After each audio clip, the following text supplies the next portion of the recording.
تمكن المنتخب الوطني المغربي من تحقيق فوز مهم على منتخب الغابون في المباراة التي احتضنها الملعب الكبير لمدينة أكادير في الجولة الأولى من التصفية المؤهلة إلى نهائيات كأس إفريقيا المغرب 2025. المباراة دشنها أسود الأطلس باندفاع كبير، وخلقوا منذ الوهلة الأولى العديد من المحاولات التي أوحت أن المنتخب الوطني قريب من تحقيق الهدف، وهو ما تحقق عندما اصطاد المتألق عبد الصمد الزلزولي ضربة جزاء انبر لها بنجاح العميد حكيم زياش. بعد ذلك بقليل سيحصل المنتخب الغابوني على ضربة جزاء أهدرها اللاعب بيير أوباميونغ. توالت أطوار المباراة وتواصل معها المد الهجومي المغربي، والذي منح الأسود ضربة جزاء ثانية بعد إسقاط سفيان رحيمي داخل المربع، ومن جديد العميد حكيم زياش في التسديد، والهدف الثاني كان ذلك في الدقيقة 26 من المباراة.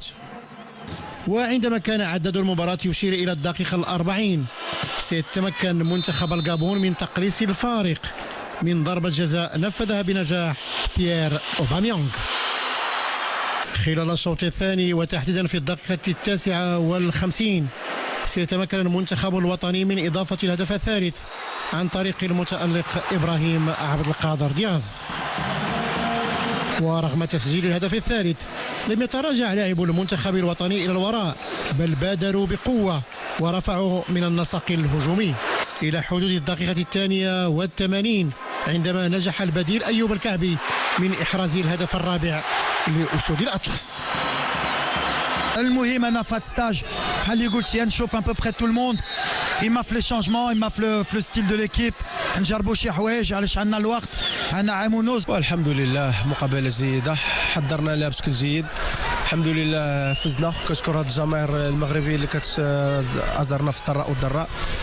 نتيجه معنويه ان شاء الله تخدم لنا على المستقبل ونوقف على المكامن القوه والمناكب الضعف ديالنا.